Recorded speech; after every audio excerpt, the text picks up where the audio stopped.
मित्रांनो, जे विद्यार्थी 2026 मध्ये लॉ सीईटी देत आहेत, अशा विद्यार्थ्यांसाठी महत्त्वाचं नोटिफिकेशन सीईटी सेलने आणलेलं आहे. या नोटिफिकेशननुसार आता तुम्हाला तुमच्या फॉर्ममध्ये एडिटची फॅसिलिटी अवेलेबल करून देण्यात आलेली आहे. तर आजच्या व्हिडिओमध्ये आपण ही एडिटची फॅसिलिटी कशा पद्धतीने अवेलेबल करून दिलेली आहे, कशा पद्धतीने तुम्ही तुमचे एडिट्स करू शकता आणि किती दिवस तुम्हाला या एडिट फॅसिलिटीची मुदत देण्यात आलेली आहे, या सर्व गोष्टी आपण पाहणार आहोत. तर 3 इयरच्या विद्यार्थ्यांसाठी असणारा क्रॅश कोर्स ग्लोबल ऑनलाईन मध्ये सुरू आहे. या क्रॅश कोर्समध्ये लाईव्ह लेक्चर्स आणि रेकॉर्डेड लेक्चर्सच्या माध्यमातून तुमचा संपूर्ण सिलेबस कव्हर केला जाणार आहे. या परीक्षेचं प्रिपरेशन करण्यासाठी अत्यंत सोप्या भाषेतील नोट्स तुम्हाला दिल्या जातील. तसेच तुमचं टाइम मॅनेजमेंट सुधारण्यासाठी 50 पेक्षा अधिक मॉक टेस्ट आणि 2000 पेक्षा अधिक एमसीक्यू सुद्धा तुम्हाला या बॅच मध्ये अवेलेबल असणार आहे. तर दिलेल्या नंबर्सवरती कॉन्टॅक्ट करा किंवा प्ले स्टोअरवरती जाऊन तिथेही ग्लोबल ऑनलाईन ॲपमध्ये तुम्ही हा कोर्स जॉईन करू शकता. आता आपण पाहूयात की सीईटी सेलने कशा पद्धतीने तुम्हाला एडिट फॅसिलिटी अवेलेबल केलेली आहे. तर सीईटी सेलच्या ऑफिशियल पोर्टलवरती आल्यानंतर तुम्हाला इथे दुसरंच नोटिफिकेशन दिसेल. याच्यामध्ये edit facility to the candidate registered for LLB 3 year CET हे नोटिफिकेशन दिसतंय.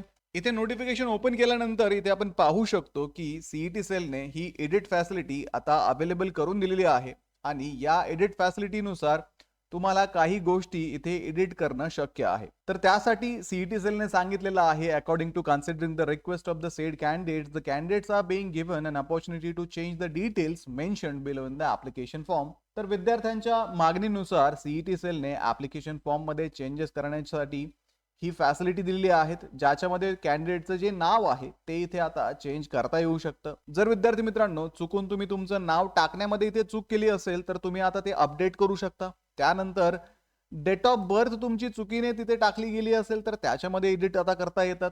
जर फोटोग्राफ हा ब्लर किंवा चुकून दुसराच फोटोग्राफ अपलोड झाला असेल, सीईटी सेलने सांगितलेल्या नियमानुसार जर फोटो तो अपलोड केला नसेल तर हा फोटोग्राफ सुद्धा तुम्ही इथे चेंज करू शकता.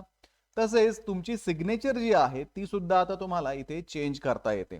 त्यानंतर तुमचं जेंडर सुद्धा इथे तुम्ही अपडेट करू शकता. आता मित्रांनो, या व्यतिरिक्त तुम्ही कुठलीही गोष्ट सीईटीच्या फॉर्म मध्ये अपडेट करू शकत नाही.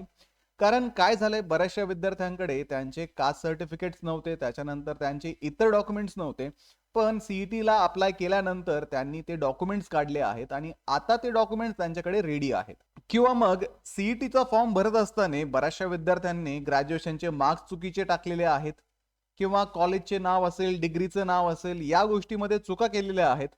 तर त्या गोष्टी तुम्हाला इथे एडिट करण्याची परमिशन नाहीये. इथे फक्त तुम्हाला तुमचं नाव, date of birth, photograph, signature आणि जेंडर तुम्ही एडिट करू शकता. राहिला विषय तुमचे बाकीचे जे डिटेल्स आहेत ते तुम्ही कधी अपडेट करू शकता. त्यासाठी तुम्हाला सीईटी होऊ द्यावी लागेल, सीईटीचा रिझल्ट येऊ द्यावा लागेल. ज्यावेळेस तुमचे कॅप राऊंडचे ऍप्लिकेशन फॉर्म सुरू होतात त्यावेळेस तुम्हाला सुरुवातीपासून पूर्ण फॉर्म नव्या पद्धतीने भरावा लागतो आणि तिथे जर तुम्ही चुकलात तर तुम्हाला ऍडमिशन मध्ये अडचण येते. त्यामुळे आता या स्थितीला जर तुमच्या या 5 गोष्टीमध्ये काही चेंजेस करायचे असतील ते करून घ्या.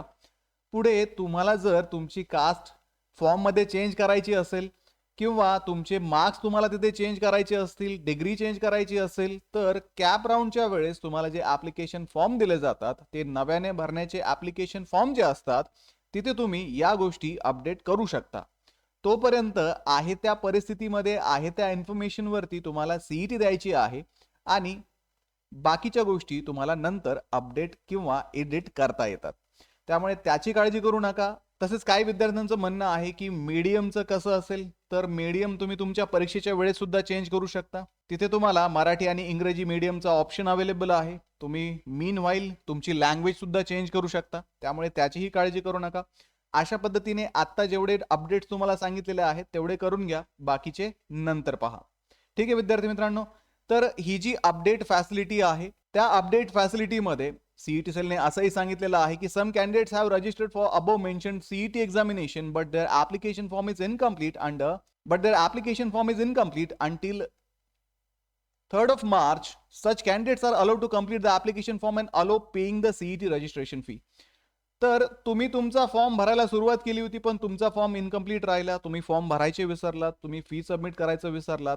हे जर तुम्ही 3 तारखेपर्यंत केलं असेल, अर्ध काम तुमचं झालं असेल, तर उरलेलं अर्ध काम तुम्ही या वेळेमध्ये करू शकता.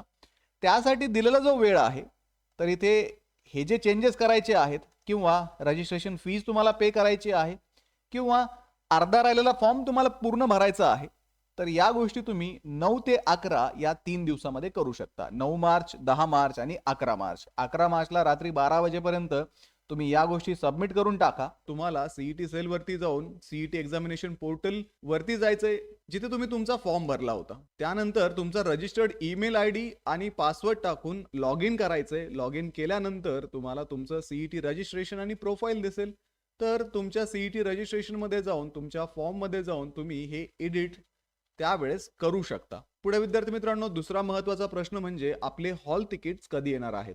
तर साधारणतः सीईटी सेल ही परीक्षेपूर्वी 8 ते 10 दिवस तुम्हाला तुमचे हॉल तिकीट प्रोव्हाइड करते आणि त्यानंतर तुम्ही सीईटी सेलच्या ऑफिशियल वेबसाईटवरती इथे लॉग इन केल्यानंतर गेट हॉल तिकीट ऑप्शन तुम्हाला इथे दिसत असेल. याच्यावरती तुम्ही ज्यावेळेस क्लिक कराल त्यावेळेस तुम्हाला तिथे हॉल तिकीट ऑनलाईन जनरेट करून दिलं जाईल. तर या पद्धतीने सीईटी सेल तुम्हाला तुमचे हॉल तिकीट परीक्षेच्या अगोदर साधारणतः एक 8 ते 10 दिवस देईल. आता यापुढील अजून महत्त्वाचा एक प्रश्न येतोय की तर सीईटीची डेट ही एक्सटेंड होऊ शकते का? तर विद्यार्थी मित्रांनो, सीईटीची डेट एक्सटेंड होणं हे सर्वस्वी सीईटी सेलवरती अवलंबून असेल. जर त्या दिवशी इतर युनिव्हर्सिटीजच्या एक्झाम्स येत असतील 1 आणि 2 एप्रिलला, ज्या दिवशी आपली परीक्षा असणार आहे, अशा केसमध्ये जर युनिव्हर्सिटीज आपला पेपर पुढे ढकलायला तयार नसतील तर सीईटी सेल मे बी आपला पेपर पुढे ढकलू शकते. त्यामुळे ह्या सगळ्या जर तरच्या गोष्टी आहेत. जर युनिव्हर्सिटीचे पेपर त्या दिवशी क्लॅश होत असतील तर सीईटी सेल मे बी याच्यावरती विचार करेल.